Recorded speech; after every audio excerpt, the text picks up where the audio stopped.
Let's bring in NFL Insider KC Joyner. He'll give us one thought on every game this week, and we'll break down this Eagles-Patriots game, which has a lot of changes, Casey, all of a sudden. If you were watching tape on the Eagles, there's going to be no Alshon Jeffrey, number one. He's had the drops. He hasn't been nearly as good this year, but what does that do to their offense?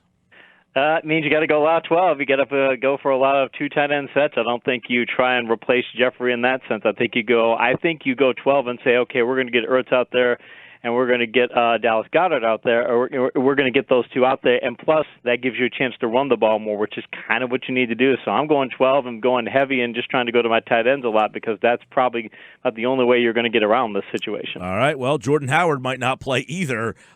He's questionable for the game. They brought in Jay Ajayi today. They did sign him. We don't know if he'll be active or ready to go, but Doug indicated that if they needed him, he could give them a couple of plays. So how does losing Howard potentially change the run game?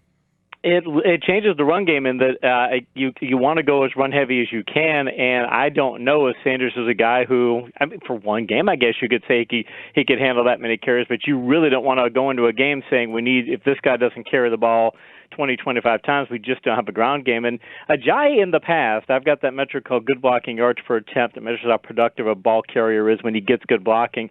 He's posted a double-digit number in that category on a couple of occasions in his career over the course of a season, and that's elite territory. So if he's anywhere close to that and could even just give you that kind of production that kind of big playability for even just 5 carries, 8 carries, something like that, and then you're balancing your running game out a little bit more. So I think it's a good ad for given the situation they're in. All right, KC Joyner with us here, taking a look at the matchups to watch. We've seen a lot of New England, but we haven't seen them against good competition. They played the Ravens 2 weeks ago, and it looked as if that defense had some cracks against the run, had some cracks in the run against the Browns, had some cracks in the run against the Redskins. Is that, when you watch their defense, the area to go after? It is, and the thing is, though, is that there's 2 things that you can beat them in the running game with. One is you can beat them head-to-head because they go for a very adaptable defense, so their players don't tend to handle power rushing or power running attack as well as a team that would, say, want to have a power defense. So it's not that they're terrible at it. They're just not as good, and you can get consistent gains. But where Baltimore was getting a ton of gains and what the Philadelphia might consider trying to do as much of it as they can, Baltimore was doing a lot of things that were getting New England out of their run gaps. They were confusing them. They were doing full house backfields. They were doing jet sweep motions, orbit sweep motions. They were doing crunches where they had a blocker come from one side of the lineman to the next, and they were doing a ton of different things. And you could see on multiple plays. In fact, there was a couple of plays where New England just literally looked like a couple of their players had no idea what was happening on the play, and it led to some big gains. So I'd like to see Philadelphia incorporate as many of those elements as possible because if you can get New England to think about their assignments in addition to trying to go head-to-head against them, there's some big gains to be had. Didn't Baltimore run the option even a few times in that game? Yeah, with Robert Griffin III. That's unbelievable. I mean, it's really hard to believe. They did, and that full house backfield, that's why it would be so great if they have all 3 backs, because can you imagine if they try and run, if Philadelphia said, we're going to run a full house backfield, you put a full house backfield, and you say, we got Goddard, we got Ertz, and we're going to maybe get the extra lineman in, or we go 8-man fronts or 7-man fronts with 3 backs in the backfield, all kinds of things you can do to power run against those guys all game long. I love the upside there because, again, New England doesn't handle one-on-one blocks that well on defense. They're not very great at that, and then if you can get those subterfuge elements in there, man, I think you can get a lot out of it if Philadelphia will commit to it. All right. Well, if you try to stop the New England offense, they don't run the ball very well. I think Sal Powell told us earlier about 3.3 yards a carry, but we know the Eagles don't defend the pass all that well, although with Mills and Darby, they have been better. So can the Eagles defense stack up against this Patriots pass offense? How many times have we seen Bill Belichick come into a contest like this and you say, okay, you got a defense that's a really good run defense. Maybe not, and the Eagles' run defense has been a little more hit and miss than it has in past years, but they commit to stopping the run. That's what they do exceptionally well. And they've got a bad secondary. This is one of those games where you could see Belichick saying, fine, I'll throw the ball 50 times. I'm not even going to try and run the ball that often. That's a scary environment for Philadelphia. So one of the things I'll be curious to see is that Philadelphia says, look, we're going to try and beat you with our front seven. We're not going to try and go an extra guy in the box. We're not going to try and dominate the ground game like this. We're going to assume you're going to throw the ball. We're going to sit back in coverages. We're going to sit back in shells and make you throw underneath and tackle you. And again, New England will do that if you'll let them, but I would probably rather do that than see if they're going to try and test you with some vertical passes, because Sanu's been pretty good, and they can play call a lot of people open deep. So if I'm Philadelphia, I'm trying to stop the pass first. Yeah, because, in the Patriots, we know don't run the ball that well. And Tom Brady against the blitz this year. I mean, it seems that, hey, blitz Brady, yeah, he'll tear you apart. But the numbers seem to suggest this year, at least recently anyway, that hasn't been as much the case. Have you seen the same, that Brady struggled a little bit this year against the blitz? I'd say the offense is struggling more against the blitz than Brady specifically, and teams have found ways to go after that New England offensive line, which is not blocking as well as it has in past years. Again, they're not. It's hard to. This is a team that's only lost one game, so you can't sit there and say they're awful. But they have not been tested by great defenses, and they're still giving up more pass rushing plays than they have in the past. And Brady's been blitzed more often. And I think it's teams saying we're going to do these things. I think it's some desperate defenses too that's saying this is the only way we're going to be able to do things. Is try and get big plays against the offense. So I still don't know if I want to blitz Tom Brady a lot, given what Philadelphia has in the secondary, because I still don't trust Jalen Mills in coverage. I don't care if he's played well of late. I still just have nightmares from his past games. That's what I was going to ask you. What's worse, the Patriots' offense against the blitz or the Eagles' defense this year when it blitzes? Yeah, the Eagles defense when it blitzes it's a frightening prospect. I don't want to lead those corners because we've talked before. It's not just that they have that you can beat them man to man, that you can have, you can beat them on personnel wise, but they don't. They blow coverages and things. I would rather, if I'm going to do something, I'd rather miss this. I'd rather put 7 guys in the box and say, fine, you've got an unblocked gap, go for the unblocked gap. I'd rather do that than try and sit there and say, okay, maybe you're going to find a weakness in coverage, because I'd say, you want to beat us with Sony Michel, you want to beat us with James White, you want to beat us with Brandon Bull, beat us with those guys, that's fine. I don't want Tom Brady to beat me if I can help it. We're talking with NFL Insider KC Joyner right here on the Sports Bash Live on 97.3 ESPN. All right, let's go around Week 11 in the NFL. Get one thought on each game, and we'll get KC Joyner's pick on the Eagles-Patriots coming up. But first, let's look at what we saw last night. Cleveland gets a win against the Steelers on Thursday Night Football. 21-7, keeps the Browns, I guess, somewhat alive. And then I'm calling the fight tomorrow with CM Punk. He could have came out there and maybe threw an elbow or something to help out in that situation, because it was nuts. Yeah, CM Punk go to sleep would have been very appropriate last night in that contest. I think they had to do what they did to Garrett and such. I think they didn't have a choice. And the AFC North has a long history of that sort of thing. It's going to be interesting if those teams play in 17 days. But the Steelers, it showed last night they were tired. They just could not get moving at all. And that's why we don't like Thursday Night Football, because you get games like this. If that game was played with both teams healthy and both teams rested, I think it's a better contest. All right, let's take a look at the Sunday slate, which, by the way, is not a very good slate of games on Sunday, but a lot of them do have some implications. Casey will give us one thought on each game. Let's start with Dallas going to Detroit. Dallas coming off of that loss against the Vikings. Now they're going to travel on the road. Detroit's not been a pushover, but the quarterback situation has kept that situation a little cloudy.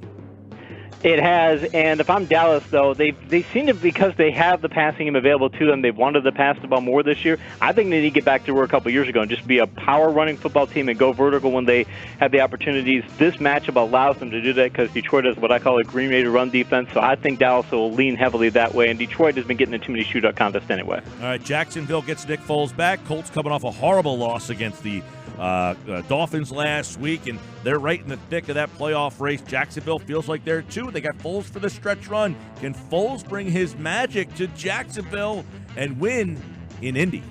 It'll be interesting because a potential matchup is DJ Chark versus Rocky Sin, the rookie cornerback, and he's since had a terrible year, and plus they also have Pierre Desir, who's been hit or miss this year, and he's been banged up. So they've got some opportunities in the secondary. Having said that, I just think Indianapolis has a better defense because the Jacksonville defense is not the same without Ramsey, and I think they'll probably win that contest. All right, let's go to Buffalo at Miami. Miami's won 2 straight. They've, now they get to travel home. They've been playing a lot better. Buffalo still right in the thick. In fact, they're a playoff team if they were to start today, but doesn't feel like people are buying them. But a win is a win. Can they get it in Miami? they can get it in Miami. It'll be curious to see what they do, though, because Miami has 3 green-rated cornerbacks in their secondary, and they also have a green-rated run defense, but it almost changed their run defense to a yellow-rated run defense and playing a bit better against it. So I'm curious to see how much the Buffalo is going to allow Josh Allen to throw the football, because he's got some matchups there. I have a feeling they're probably not going to let him do that. It's going to be a closer game than it should be. I'll give Buffalo the edge just because I'm so heavy on talent. All right, Minnesota's at home, coming off the win against Dallas. Denver has big-time quarterback issues. They got to travel. Their defense is pretty good. Tough spot, though, against this red-hot Vikings team. Yeah, it is a tough spot for them, and the Vikings. I mean, they're not going to have Thielen, but Diggs is still good enough, and they've got with Dalvin Cook and what they have there, they still have plenty of big playability. And Denver this is going to be Allen's first road start as a quarterback. I can't see him playing well in that situation against that Vikings defense. I'll take Minnesota. All right, let's go to Tampa, where they host the Saints, who had an awful loss at home last week. Tampa won down there in New Orleans last year. They get them in their building now. Do the Saints lose 2 in a row, or are the Bucs in a bad spot here? Saints want to power run the ball. That's not what you want to do against Tampa. Tampa's got a very good run defense, and plus their secondary is terrible. They have even more injuries in their secondary. I mean, they're bad and they're banged up, and I think New Orleans going to have to throw the ball a lot. If they do that, it's going to get in a shootout contest, but I don't see Drew Brees throwing maybe more than an interception, and I see Jameis Winston in that kind of situation throwing 3 interceptions. So I'll take New Orleans. All right, Jets heading to Washington. Washington's going to go with Haskins here. Jets coming off the win last week. Looks like Adam Gase's job is safe, so does that make this team, take off all of a sudden? Doubtful, but the Jets are at Washington here in a battle of the have-nots. Washington gets Darius Geis back. He might play him a lot depending on Peterson's health situation, but it's a tough run matchup for them. Haskins he's terrible. The only reason I think they're playing him is because the owner wants Haskins to play quarterback, and that's not a good idea if the owner of your team is deciding who's going to play at quarterback, and I don't think he's ready to play, and I think the Jets are starting to play a little bit better of late, and I like the way Darnold looks. I'll take Darnold big time over Haskins. And the Falcons make it 2 in a row. They got to travel to Carolina, who lost last week. They're still kind of in the playoff thick of things here, but Atlanta really put a whooping on the Saints last week. Did they find something in that win that they can carry over?